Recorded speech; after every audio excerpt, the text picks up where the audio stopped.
Kau jangan lupa subscribe dan komen. Mantap. Oke. Iman saya dan keyakinan saya itu dalam keadaan sulit itu saya selalu novena. Novena. Dan itu sudah terbukti dan teruji. Jadi Bunda Maria ini saya selalu tugas pengacara atau advokat, kembali ke tadi itu mewakili, mendampingi dan memberikan bantuan hukum kepada masyarakat yang membutuhkan. Nah, di Papua ini baru ada satu kasus yang dibawa ke pengadilan HAM di Makassar.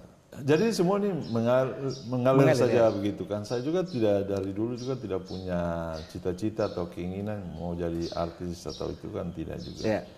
Tapi semua terjadi karena profesi saya sebagai pengacara.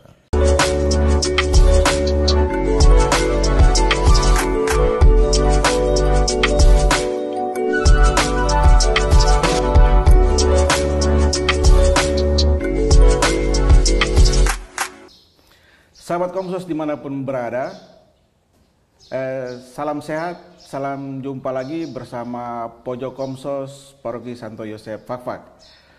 Pada kesempatan ini, Pojok Komsos sangat terhormat karena bisa hadir narasumber yang dalam kehidupan sehari-hari berprofesi sebagai advokat atau pengacara, baik di tanah Papua maupun sekarang sudah merambah sampai ke tingkat nasional. Telah bersama dengan kami pada kesempatan hari ini Dr. Peter L.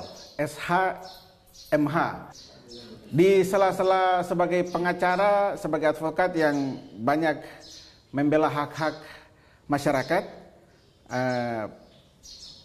Bapak Pit yang biasa kita sapa juga mempunyai banyak aktivitas. Sebelumnya mari kita berkenalan dulu dengan Bapak Pit, atau dalam kesempatan ini saya panggil Om Pit saja ya, biar lebih dekat. Karena lebih akrab di tanah Papua Om Pit, Om Pit L. Mungkin saya beri kesempatan kepada Om Pit biar bisa memperkenalkan diri dulu. Iya, terima kasih ya. Jadi saya juga senang ya bisa diundang ke media Komsos ya, karena kebetulan saya ada perjalanan dinas, ada kegiatan di Fakfak dan bisa ketemu juga dengan adik-adik, para pemirsa semua di media Komsos ya. Yeah. Saya dulu pendidikan mulai dari kecil sampai besar, terutama dari SD, SMP sampai SMA itu di Manokwari. Tepatnya di Paroki Immanuel Sanggeng Manokwari. Paroki Immanuel Sanggeng Manokwari. Ya. Kemudian menyelesaikan S1 di Fakultas Hukum Uncen Jayapura. Ya. Dan kemudian berkiprah sebagai setelah dari Uncen, setelah itu langsung masuk ke Lembaga Bantuan Hukum Indonesia di Jayapura. Dari Jayapura kemudian dikirim ke Jakarta awal tahun 2000. Kemudian dari Jakarta saya dikirim lagi kembali ke Papua. Kemudian setelah itu saya balik lagi ke Jakarta, tapi sudah bukan lagi sebagai aktivis, tapi langsung sudah terjun ke profesional. Jadi buka kantor sendiri. Oke, siap. Berarti di tengah-tengah kegiatan sebagai pengacara tetap ada aktivitas lain. Ya. Kita kembali ke Paroki Sanggeng yang tadi Om bilang bahwa Om dari Paroki Sanggeng. Selama masa-masa itu, masa-masa Om di Manokwari itu, kegiatan-kegiatan aktivitas yang aktif di gereja itu seperti apa? Oh ya, jadi memang dulu itu saya terlibat di kegiatan-kegiatan gereja itu sejak SD ya. SD sebagai misdinar. Kemudian SMP juga tetap sebagai misdinar. Sampai SMA juga masih tetap sebagai misdinar. Tetap setia tuh? Iya. Kenapa masih sebagai misdinar? Karena yang terlibat itu sedikit. Jadi ya setiap minggu ya tetap kalau memang kita sudah bagi, waktu itu sudah bagi-bagi. Kita ada pembina juga dari STFT, itu ada pembina. Tapi karena yang terlibat sedikit dari kita ini pasukan yang siap pakai begitu. Oh, siap. Kita standby kalau memang tidak ya. Jadi saya terlibat sebagai misdinar di paroki. Dulu sebenarnya belum paroki ya. Itu karena paroki kita dulu cuma 1 Agustinus. Agustinus ya. Tapi kita terlibat dalam kegiatan itu saya sejak SD. Sudah sebagai misdinar. Sudah sebagai misdinar. Jadi 9 tahun sebagai misdinar. 9 tahun, luar biasa, istimewa itu. Ya, sebagai misdinar. Itu kalau sedikit lagi langsung bisa masuk jenjang lebih tinggi lagi. Kalau itu kita sekolah saya sudah doktornya misdinar. Oh iya. Iya. Jadi saya sudah doktor, sudah S3 misdinar. Sudah S3 misdinar. Ya. Jadi adik-adik misdinar jangan patah semangat, jangan malas-malas ya. Bahwa misdinar juga merupakan satu panggilan. Ya, itu bisa melayani Tuhan. Dan dulu itu kami waktu SMP, karena dulu Mudika, kita itu kan pemuda-pemudi Katolik, Mudika ya. Itu kan kita sedikit, jadi terpaksa harus gabung dengan mahasiswa Faperta Amban. Siap. Jadi kita gabung, jadi pergaulan kita itu sudah bergaul dengan mahasiswa begitu. Jadi kita belajar banyak hal juga dari senior-senior yang sudah mahasiswa. Kadang kalau orang yang baru datang atau baru pernah di situ, orang pikir kami ini juga mahasiswa, padahal tidak. Ngasih sisa kayaknya. Itu terkait dari kecil sampai remaja. Setelah Om kuliah, tetap masih aktif di jadi lingkungan gereja. Saya itu ada yang bilang, kamu itu cocok jadi frater atau pastor. Jadi waktu itu memang ada niat ke sana, tapi ya niat itu mungkin tidak tercapai. Tapi setelah mahasiswa saya juga terlibat dalam kegiatan kerohanian, kegiatan gereja. Jadi saya waktu mahasiswa itu jadi ketua pusat rohani mahasiswa Katolik. Pusat rohani ya. Yang namanya Pusro di Jayapura. Itu saya ketua itu 2 periode. Kalau ada periode ketiga mungkin saya juga periode ketiga, tapi bisa diperpanjang itu. Ya. Jadi pusat rohani mahasiswa Katolik. Jadi tapi kegiatan kita lebih ke kegiatan kemasyarakatan dan kegiatan sosial kemasyarakatan. Jadi bukan yang politik praktis seperti PMKRI, itu tidak. Ini murni. Jadi ini tetap yang kerohanian. Kerohanian. Ada yang seingat saya itu tahun 92, 93 itu kita ada kegiatan olahraga antar mahasiswa Katolik di Jayapura Indonesia dan dari masyarakat dari PNG Papua New Guinea. Kita ada pertandingan persahabatan lah begitu. Jadi sementara kita ada main tapi dijaga ketat begitu. Ada yang pegang senjata jaga karena ya waktu-waktu zaman itu. Itu zaman mencekam memang. Ya. Jadi setelah itu baru langsung berprofesi sebagai. Ya, setelah saya selesai kuliah di Fakultas Hukum Uncen, saya terlibat langsung di LSM gitu. Di Lembaga Bantuan Hukum Indonesia di Jayapura. Latar belakang apa yang bikin Om bisa berpikir harus kuliah hukum? Apakah itu mungkin cita-cita dari kecil? Oh ya, jadi saya itu memang dulu waktu kecil, waktu masih SMP tahun 80-an, itu kan saya sudah punya keinginan, niat begitu, tertarik dengan dunia pengacara. Jadi waktu itu seingat saya sangat ingat persis peristiwa itu. Kami kan pulang sekolah, dulu kan pulang sekolah di Manokwari itu kan pergi dan pulang sekolah itu jalan kaki. Jalan sobat namanya. Jalan sobat, jadi satu depan, satu di belakang dan seterusnya. Kita rame-rame begitu setiap hari. Jadi dari rumah saya ke sekolah itu kurang lebih 5 sampai 7 kilometer. Ya. Kalau jalpot ya mungkin lebih pendek. Bisa Tapi jalpot kalau, ya. jadi sudah waktu pulang sekolah itu kami pulang ada sidang. Sidang terus kan orang ada pakai toa toh. Ya. Jadi sementara di jalan terdengar, oh loh ini kenapa ada rame-rame begitu.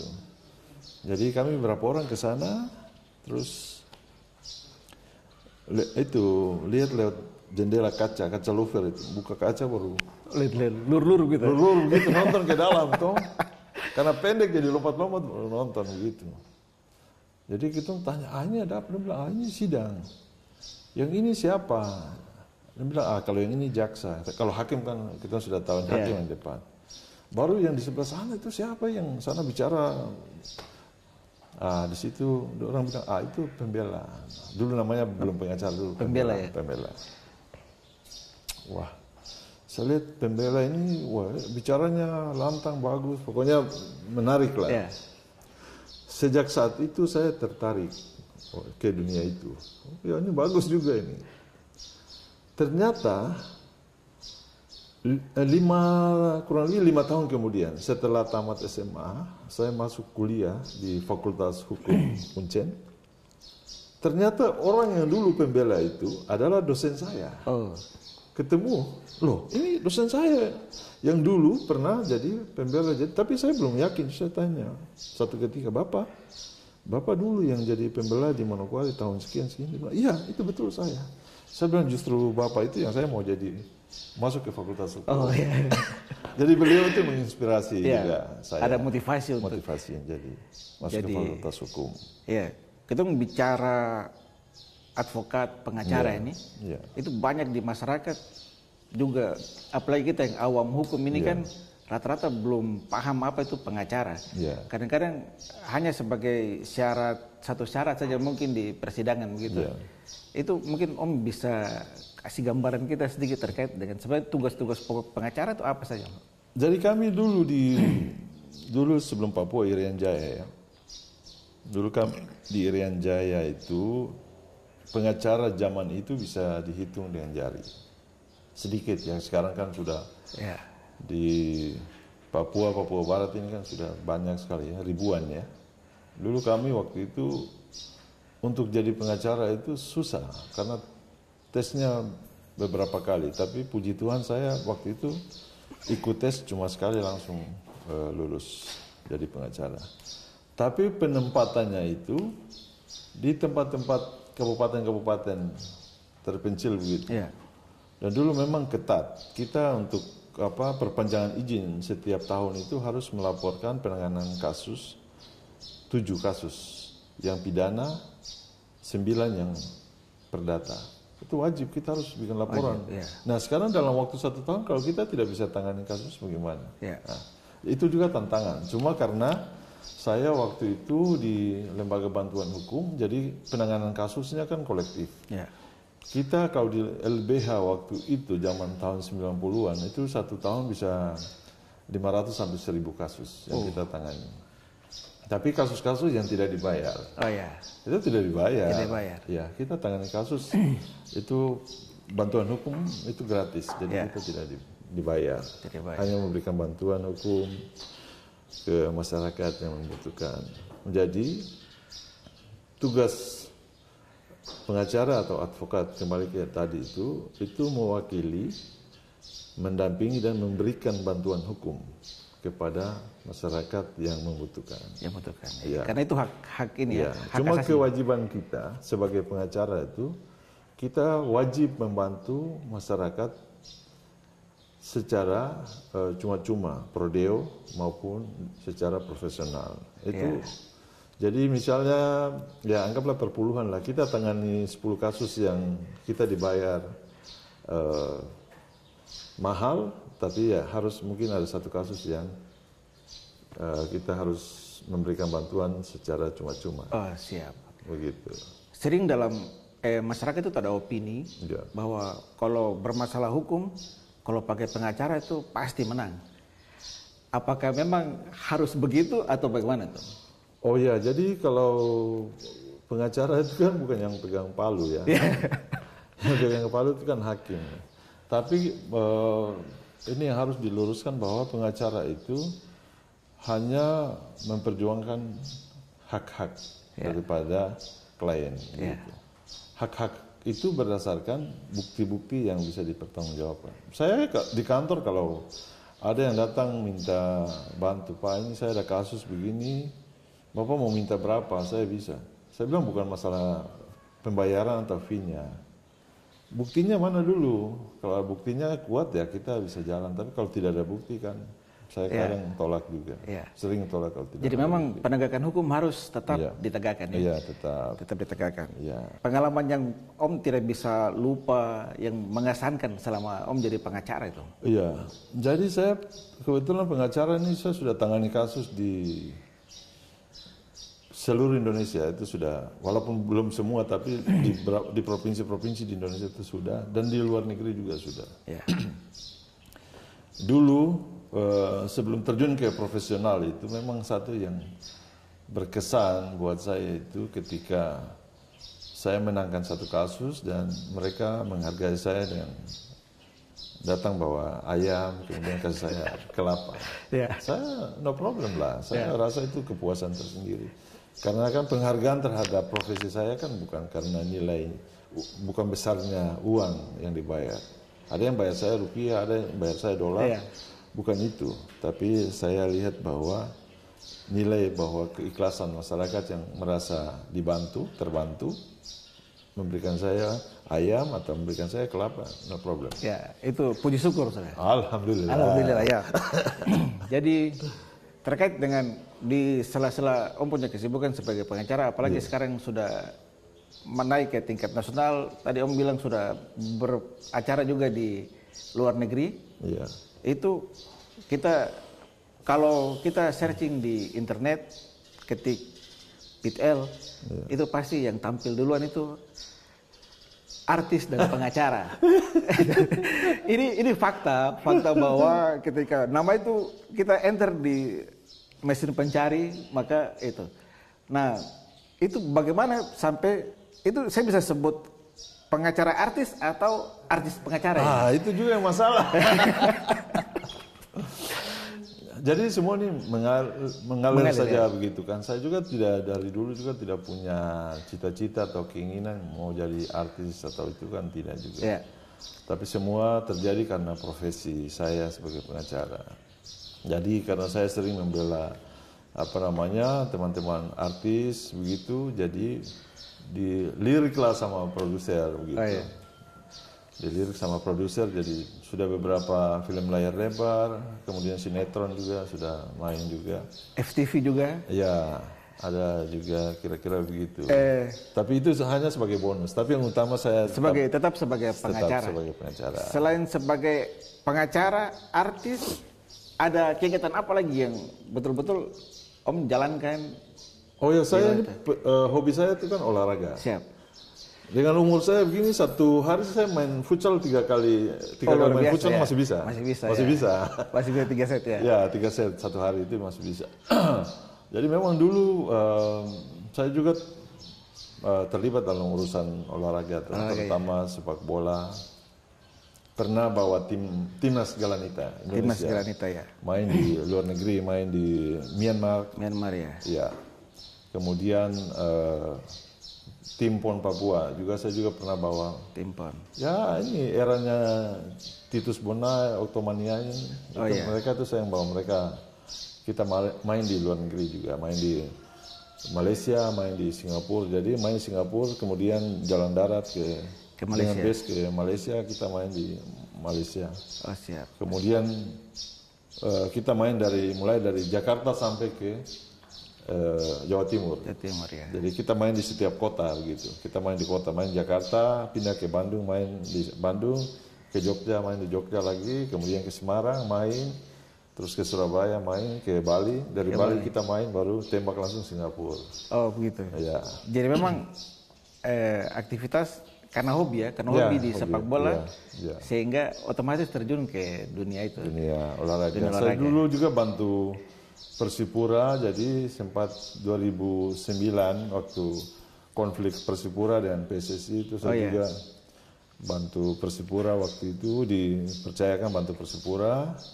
Dan saya kan waktu itu Persipura kan Beto, Jeremiah, Boa Solosa itu kan kena sanksi dari PSSI ya waktu piala itu. Tapi waktu itu saya bantu dan saya gugat PSSI sampai Nurdin Halid itu. Nurdin Halid bilang di dunia ini klub yang gugat induk organisasi itu cuma Persipura. Setelah kita gugat, baru klub yang lain di Jawa Timur, di mana-mana, dorang ikut ramai lagi mau gugat PSSI lagi. Tapi akhirnya waktu itu kita damai, tidak ada sanksi lagi, sanksi dicabut, kembali damai. Kalau tidak saya bilang tuntutan kita cuma satu. Kebetulan waktu itu yang sponsor kan Jarum. Saya bilang kita Jarum tidak boleh beroperasi. Peredaran jarum di tanah Papua mulai dari Kaimana sampai Merauke itu kita blok semua, tidak boleh beredar di Papua. Jarum sakit kepala itu. Akhirnya ya udahlah kita damai ya. Sanksi dicabut ya. Kira-kira begitu. Jadi cerita sampai bisa bawa Galanita itu.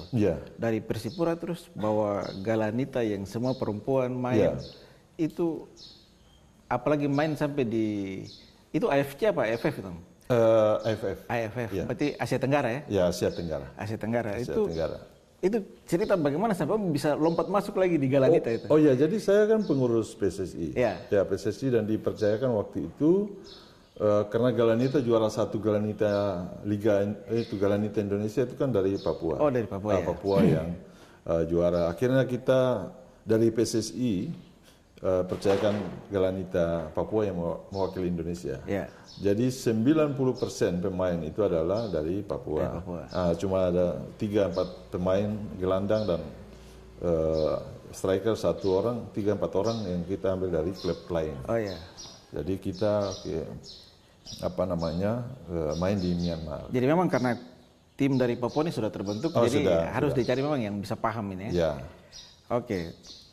Terkait dengan masih olahraga, Om melihat bibit-bibit sepak bola di tanah Papua ini bagaimana? Karena Om kan sudah pernah di Persipura, sudah pernah bawa tim PON. Jadi saya pernah ke San Siro, Italia. Saya di San Siro, Italia itu, ke stadionnya dan saya ketemu dengan salah satu petinggi San Siro di situ.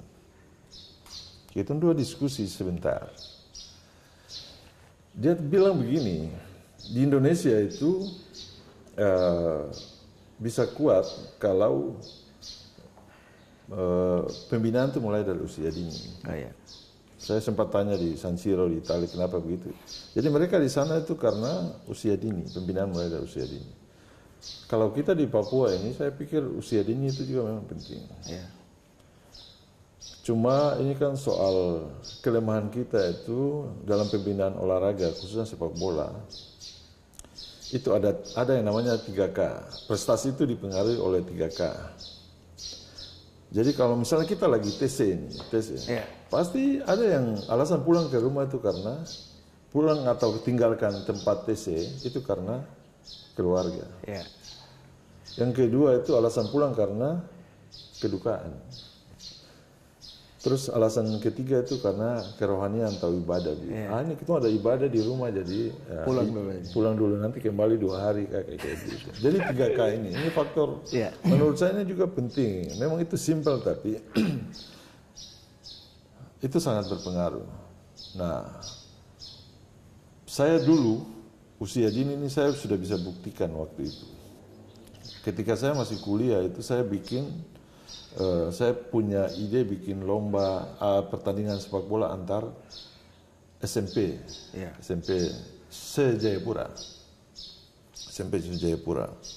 Kemudian waktu itu kita karena hari ulang tahun asrama, jadi kita bikin Taboria Cup gitu, Piala Taboria. Itu 93. Nah ini yang usia dini saya mau cerita. Dari pertandingan itu antar SMP semua, kemudian keluarlah beberapa bibit unggul. Akhirnya PSSI datang ke situ dan mereka pantau bahwa ini ternyata bagus ini. Akhirnya jadilah beberapa nama yang diambil dari hasil kompetisi itu. yang dibawa ke Primavera. Primavera ya. Ya, itu hasil dari itu. Yang saya ingat itu kan ada yang main di Primavera dan tidak balik-balik itu ada David Abisai, kemudian ada Jimmy Rahel. Oh, Jimmy Rahel ya. Jimmy Rahel. Kemudian ada satu lagi itu Bambang Itar. Ada berapa orang lah waktu itu yang dibawa main ke Primavera ya. Bariti. Oh, Bariti ya. Iya, Bariti. Siap. Nah, berarti bagaimana cara bagi waktu antara pengacara, artis, terus mengurusi hal-hal kayak sepak bola dan lain-lain. Tapi sebelum masuk itu kan katanya Om sekarang sekjen alumni Universitas Cendrawasih ya? Iya, betul. Jadi ya ini sudah sibuk-sibuk, tapi karena ini panggilan juga, jadi teman-teman dalam pemilihan tahun 2019 ya, pemilihan 2019 baru dilantik 20 karena ada COVID, jadi saya baru dilantik tahun lalu sebagai sekjen alumni Uncen. Jadi sejak Uncen berdiri tahun 1962 itu baru ada perkumpulan atau ada organisasi alumni. Ini baru saja. Baru ini. Iya. Nah, saya kebetulan sekjen yang membawahi 70.000 alumni yang ada di seluruh dunia. Seluruh dunia. Iya. Luar biasa. Jadi itu tugas berat juga ini. Tugas berat. Itu ngatur alumni juga, tapi semua. Jadi di tengah itu pengacara terus aktivitas lain sama artis juga sekjen, itu bagaimana Om bisa bagi waktu? Iya, saya andalkan IT saja. Oh, semua? Ya, jadi saya IT perkembangan saja. Teknologi nih ya? Teknologi, jadi semua via IT. Pertemuan juga kita hanya lewat Zoom, kayak begitu, koordinasinya lewat IT. Oh, sehingga memperpendek rentang waktu dan jarak ini? Kalau untuk syuting-syuting memang saya selalu pilih tema yang cocok gitu. Yang cocok baru mau, kalau tidak ya. Kalau syuting yang paling berkesan ketika Om jadi artis itu Om? Oh ya, yang berkesan itu saya lawan main dengan Indro Warkop. Indro Warkop ya. Indro Warkop itu kan kita waktu di film Security Ugal-Ugalan. Security Ugal-Ugalan itu saya tandem sama lawan main itu sama Indro Warkop. Itu sempat take beberapa kali ulang ya. Kita ulang beberapa kali. Karena Indro bilang bahwa selama dia jadi artis 35 tahun, itu dia belum pernah main lawan mainnya itu pengacara. Iya. Jadi kita sempat ulang beberapa kali. Oh, segitu ya. Iya. Itu Om sebagai apa di situ Om? Saya perannya antagonis atau protagonis atau saya peran waktu itu sebagai pengusaha tetapi yang punya jasa security. Jadi saya menyiapkan. Jadi tidak beda-beda jauh dengan tampang saya. Bisa. Sebagai pengacara, Om, istilahnya isu akhir-akhir ini terkait sama HAM dan korupsi itu luar biasa marak. Kita bicara nasional, tapi juga di Papua terkait HAM ini kan masih kadang-kadang kita masih dengar hal itu terjadi. Dari kacamata seorang Om Pit L terkait dengan HAM baik di Papua maupun Indonesia, ini bagaimana Om? Iya, ini menarik ya. Jadi dulu Otsus ketika diundangkan pertama kali 2001 itu saya ini dipercayakan oleh pemerintah Provinsi Irian Jaya waktu itu sebagai sekretaris tim untuk pembentukan 3 lembaga HAM di Irian Jaya atau di Papua ya.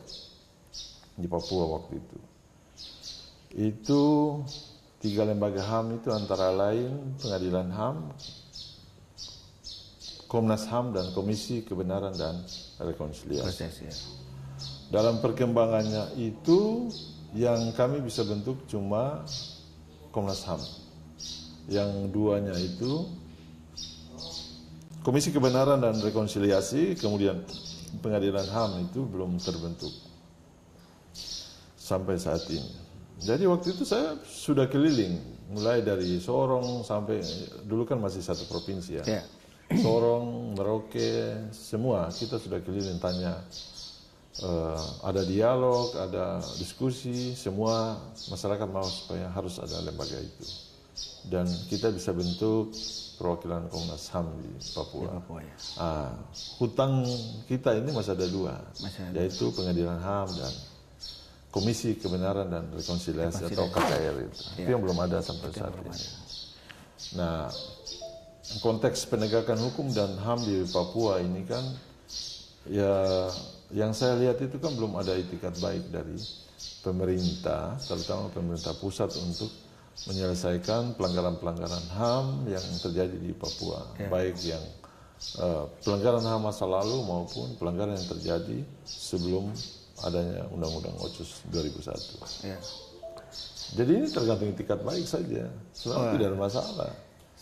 Tidak ada masalah itu. Tidak ada masalah. Jadi Om, kalau di orang awam kita paham saja bahwa pelanggaran HAM itu kalau orang bunuh orang. Tapi apakah orang bicara HAM itu hanya sekedar itu saja, Om? Iya, kalau konteks HAM itu kan ada di Undang-Undang Nomor 39 tahun 99. Dan ada pengadilan HAM itu ada di Undang-Undang Nomor 26 tahun 2000. Itu mengatur jelas tentang pelanggaran HAM. Itu kan ada yang namanya pelanggaran HAM berat. Pelanggaran HAM berat itu ada yang genocide, kemudian ada yang penyerangan secara meluas. Nah itu kejahatan kemanusiaan. Nah itu. Nah di Papua ini baru ada satu kasus yang dibawa ke pengadilan HAM di Makassar selama ini. Jadi kasus penyerangan Polsek Abipura tahun 2000 itu yang 7 Desember 2000 itu baru satu kasus sejak integrasi Papua ke Indonesia, itu baru cuma satu kasus itu yang dibawa ke pengadilan HAM di Makassar. Baru satu kasus. Padahal ya catatan lembaga-lembaga HAM itu ada sejumlah banyak kasus yang belum dibawa sampai ke pengadilan HAM. Selalu mandeknya itu di Kejaksaan Agung. Karena proses penyelesaian pelanggaran HAM itu kan harus melalui Komnas HAM, Komnas HAM ke Kejaksaan Agung baru ke pengadilan HAM. Sampai di Kejaksaan Agung ini kan selalu mentok. Kasus Wasior, kasus Wamena berdarah, dan kasus-kasus yang lain itu masih mentok di sini. Kalau terkait dengan korupsi, itu dari pandangan Om bagaimana korupsi yang, karena di media-media kan selalu ini, tapi kelihatannya korupsi yang besar sama kecil malah santai-santai, orang kadang-kadang orang bilang pencuri ayam saja lebih ini. Korupsi ini ilustrasinya begini, ada yang pilih baru tebang dan ada yang tebang baru pilih. Kira-kira begitu. Itu biar dimaknai sendiri. Siap. Untuk generasi muda Katolik khususnya dan semua generasi muda mungkin yang ingin jadi advokat. Harus jadi advokat. Ada yang jadi lain-lain. Mungkin Om bisa berikan sedikit motivasi ke adik-adik semua biar ini contoh-contoh salah satu advokat Papua yang berhasil. Jadi Om bisa kasih motivasi sedikit, Om. Kalau di Amerika itu orang lebih segan kepada pengacara dan wartawan. Itu di Amerika. Itu di Amerika. Jadi mungkin kita mau ciplak itu. Siap. Secara bertahap mungkin kita ciplak itulah. Siap. Saya pikir di Fakok juga mungkin begitu. Orang lebih segan kepada wartawan. Kalau salah bicara kan barang nanti bisa keluar bicara di media, kira-kira begitu. Jadi itu di Amerika. Tapi ya kita juga belajar dari banyak hal ya.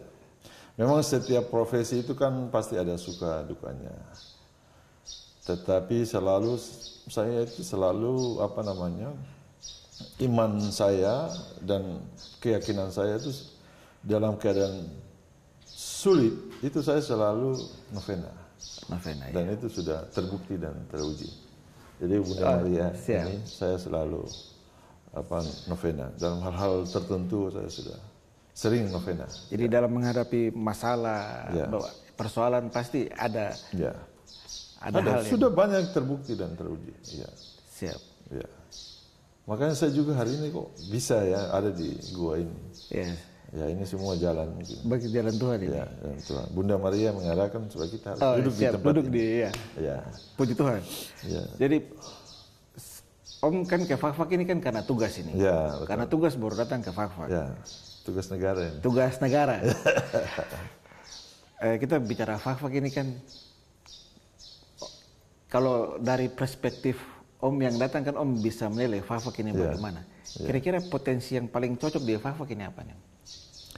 Menurut kacamata Om yang datang. Saya lihat Fakfak ini unik ya, uniknya begini, ada kelebihan tersendiri begitu. Misalnya di Jayapura itu kan suasananya kan sudah crowded ya. Yeah. Tapi di Fakfak ini agak lain begitu, ada kenyamanan begitu. Misalnya kita jalan atau apa begitu, kayak misalnya saya lihat beberapa waktu ini, di halaman rumah ini kok orang kayak pagarnya tidak tinggi ya, tapi motornya taruh saja begitu. Yeah. Kalau di tempat lain di Jayapura, itu kasih orang sudah. Itu amatoi. Bagaimana Jayapura itu orang bisa angkat motor lewat pagar kok? Kayak begitu. Yeah. Itu mungkin karena filosofi satu tungku tiga batu. Mungkin ya, itu menurut saya mungkin ya. Jadi semua rasa persaudaraan itu melekat. Masih melekat ya. Bikin begini nanti malu kan, ketahuan bahwa itu ternyata keluarga kita atau apa kan kayak gitu. Jadi dengan kearifan lokal Fakfak berarti bisa menekan sedikit tingkatin ya. Ya. Dari potensi-potensi lain, misalnya pariwisata dan lain-lain. Oh ya, Fakfak ini kalau dikelola baik, saya memang belum jalan-jalan juga, tapi dari yang saya lihat ini kalau dikelola baik mungkin menjadi saingan di kabupaten-kabupaten lain, misalnya Raja Ampat atau kayak mana. Fakfak ini kalau dikelola baik, potensinya juga luar biasa. Tinggal filosofi satu tungku tiga batu itu diterjemahkan dalam kegiatan-kegiatan sehari-hari, kegiatan pemerintahan. Saya pikir luar biasa ini. Ya. Jadi kalau masyarakat bisa memaknai satu tungku tiga batu sebagai falsafah hidup, itu berarti semua bisa jalan. Dan saya dengar ada ide untuk mau dibuatkan itu satu film itu. Oh, ya. Satu film itu berarti satu tungku tiga batu. Satu tungku tiga batu. Ya. Berarti kalau ditangani oleh profesional kan semua jadi baik saja. Mudah-mudahan. Ya. Siap. Jadi Om, terima kasih sudah bincang-bincang pada siang hari ini. Terima kasih sudah meluangkan waktu di tengah kesibukan, menyempatkan diri bersama Komsos Paroki Santo Yosef Fakfak untuk berbincang-bincang terkait dengan profesi dan lain-lain. Terima kasih Om sudah bisa terbuka dengan kita. Mudah-mudahan informasi yang kita bicarakan hari ini dapat bermanfaat untuk adik-adik maupun orang-orang yang membutuhkan. Jadi mungkin ada closing statement dari Om. Oh ya, kalau dari saya cuma mau bilang begini, bertemanlah buat adik-adik ini atau semua, bertemanlah dengan semua orang. Yeah. Berbuat baiklah dengan semua orang, tapi jangan lupa berteman dengan pengacara dan dokter. Siap. Itu kuncinya. Ya. Siap. Oke Om, terima kasih. Sahabat Komsos dimanapun berada, demikian perbincangan kami pada siang hari ini dengan Om Pit L yang bisa menyempatkan waktu di sela tugas negara. Semoga kita semua diberkati oleh Tuhan Yesus dan Bunda Maria, sehingga semua pekerjaan dan apa yang kita buat dapat berguna untuk sesama dan untuk memuliakan Tuhan. Et Maiorem Dei Gloriam, salam sehat untuk kita semua. Terima kasih untuk tim Komsos, Om Nato, Ade Nado, dan Ade Iwan. Untuk semua, Om John terima kasih, salam sehat.